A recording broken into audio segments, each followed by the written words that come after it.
Hello and welcome to Rebel to Rise, where business meets human design. I'm Erin Hines, your darn good business coach, here to help you break the rules, trust your instincts, and own your brilliance unapologetically. In this space, we blend the power of human design with real-world business strategy so you can ditch the shoulds, embrace your true self, and create a life and career that lights you up every single day. Ready to rebel, rise, and redefine success on your terms? Let's dive into today's episode. Hello, and welcome back to Rebel to Rise, where business meets human design.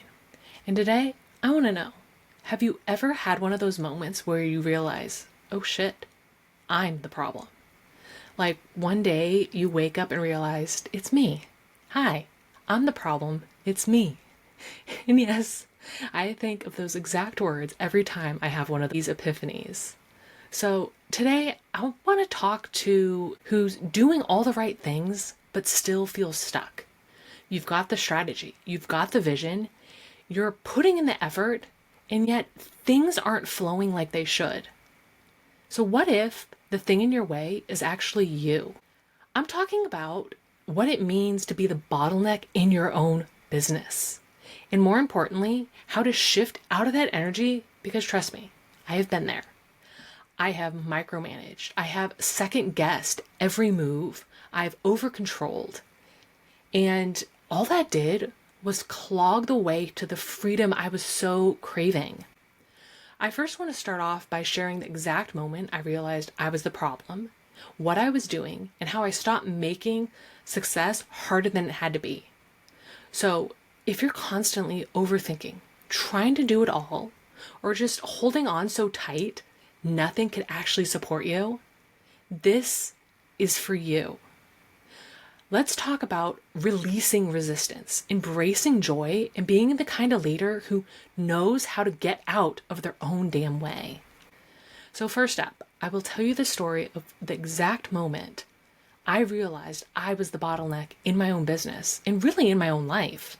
This has, without a doubt, happened more than once, and I'm sure it'll happen again, but I want to tell you this specific story because the more I've gotten to know myself, I keep thinking there couldn't be more to learn. But then I got hit in the face with a truth bomb I didn't see coming.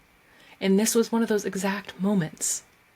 I was on a call talking about imposter syndrome, and this is something I've struggled with before, and I think it's something we all struggle with at some point or another, and I don't know if it necessarily goes away, but the person I was talking to said, what if imposter syndrome really means you're not being you enough?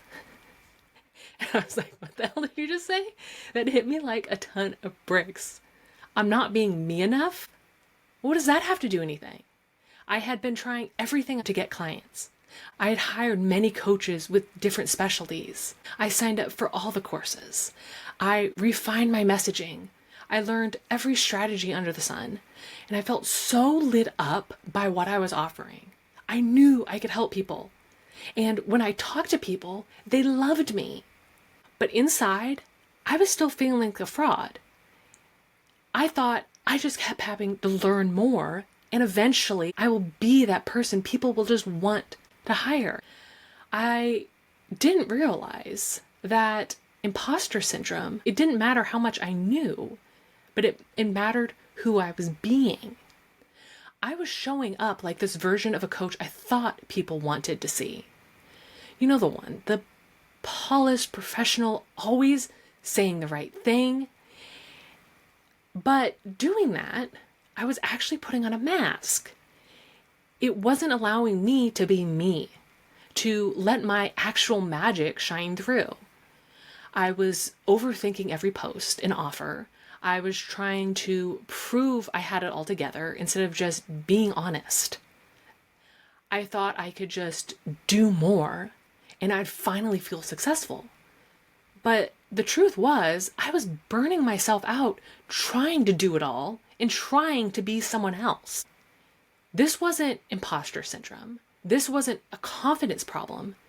It was a self-trust problem.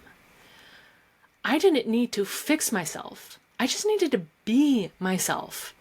And I have to say, that is one of the most terrifying things. It's not a surprise why I was trying to be someone else. I think so many of us try to be other people because we are afraid to let our true selves be seen.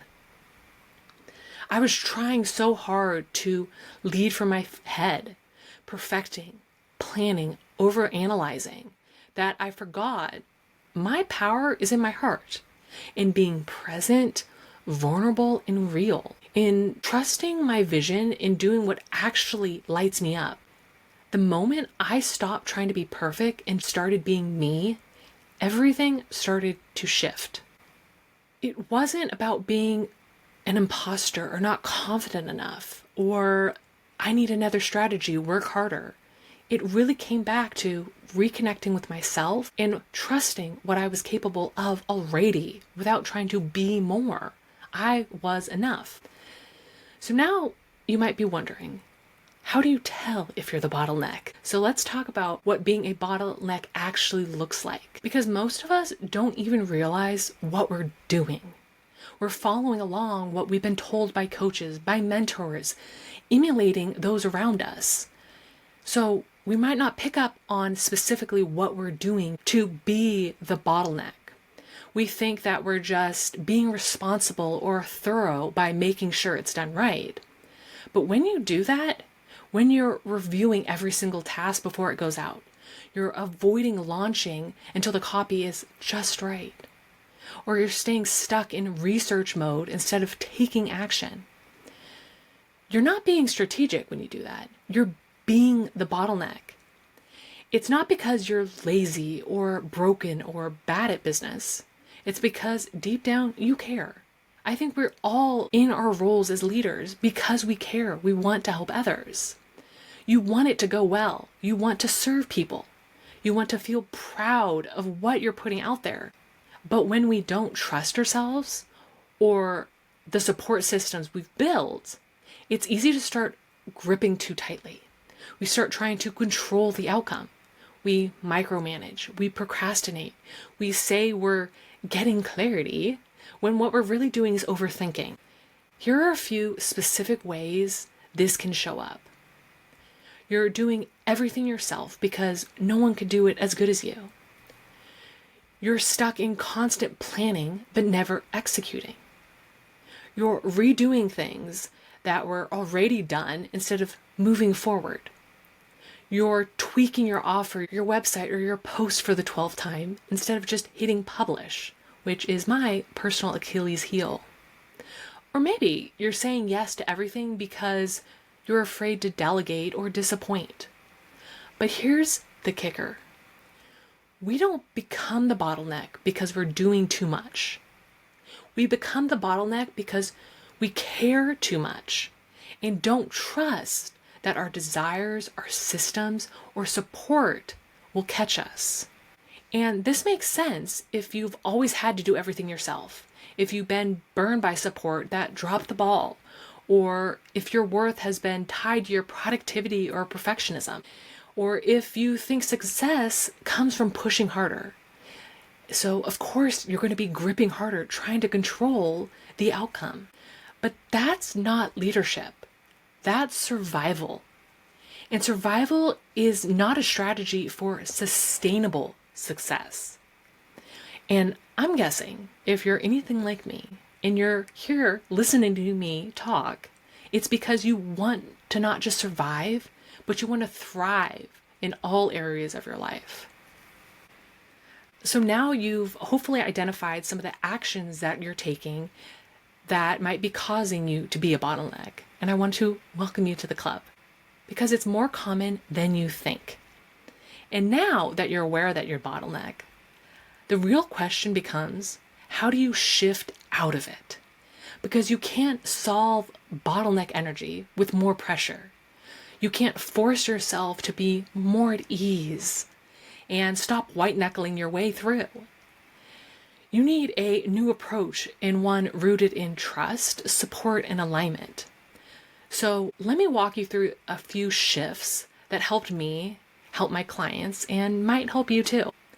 The first shift is build systems that don't rely on you being on all the time. When everything depends on you showing up 100%, you will burn out. It's not a question if, it's going to be when you burn out. So instead, ask yourself, what processes could be automated, delegated, or simplified? How can you build a business that keeps moving even when you need to rest? This doesn't mean outsourcing everything at once.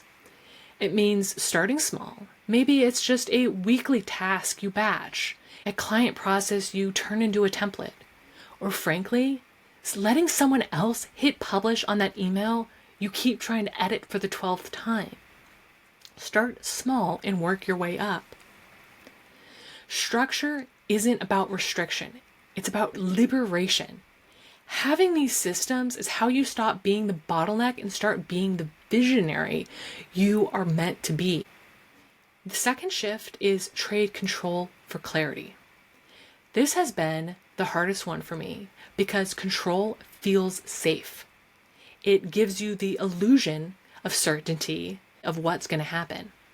But clarity is what actually sets you free because you can never actually control the outcome. And that is one of the hardest things to accept. You could work as hard as you can, but you can never actually know what's going to happen in the future. Clarity comes from slowing down long enough to ask, what am I afraid of here? What story am I telling myself about what happens if I let go? When I stopped trying to control every detail and focused on staying connected to my vision, everything softened within me. I can make space for support. I was able to let my content be a little messier. I could just trust the timing as things unfolded, because the more I let go of needing to get it right, the more right things started to feel. When I removed that pressure, that perfectionism, and just allowed myself to shine, it was so freeing. And shift number 3, let support in, even if it's imperfect. You have to let people help you, or at least help yourself. This one is so hard for high achievers, but the sooner you realize you aren't meant to do it all alone, the lighter you will start to feel. And support could look like a team member, a coach, a friend, a system, a new automation. And support could even look like when you implement batching and planning to help your future self out, because your future self will thank you for laying the groundwork to make your life easier. The key is to release the belief that you're the only one that could carry it all, do it all, and implement the vision. Because when you cling to that belief, you don't leave room for other people or resources that are trying to help. People want to help you. And if you've been burned before, I see you. I have been burned more than once, and it's very hard to let go when you've learned that you're the only one that'll be there for you, or the only one that you can trust to do it right. But that's where leadership asks you to stretch, to trust again, to lead from possibility and not protection or fear of what if. Someone burns you, but not everyone will. You need to be open to trying again and finding the right help for you. So the bottom line is, to stop being the bottleneck, you have to stop making success harder than it needs to be. You have to let it be easier, even if it's unfamiliar or uncomfortable at first. Because ease, it's the doorway to expansion. Success isn't about working so hard you're suffering day in and day out. It's about getting out of your own damn way and learning to lighten your load so there's a bit more space to see and implement the big picture vision and not get caught in the weeds.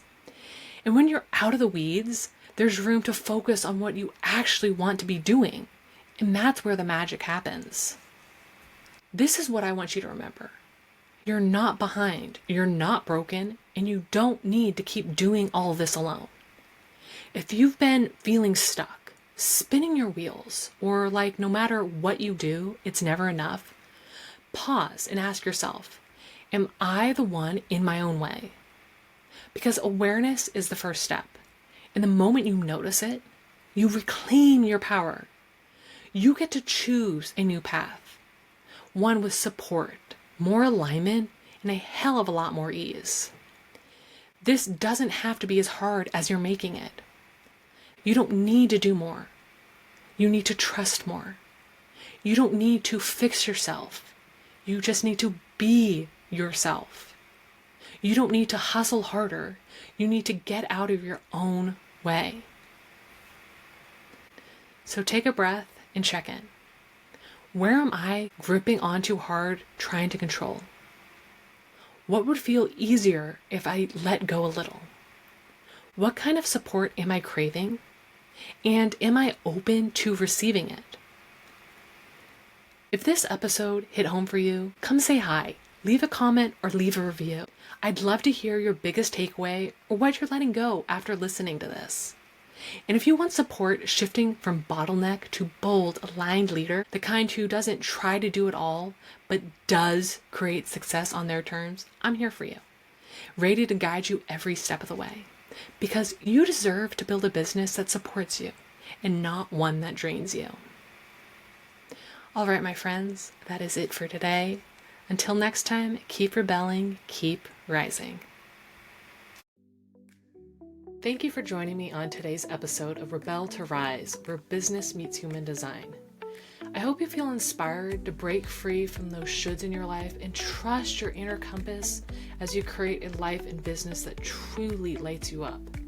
Remember, every day is a chance to rebel against the ordinary and rise into your authentic power.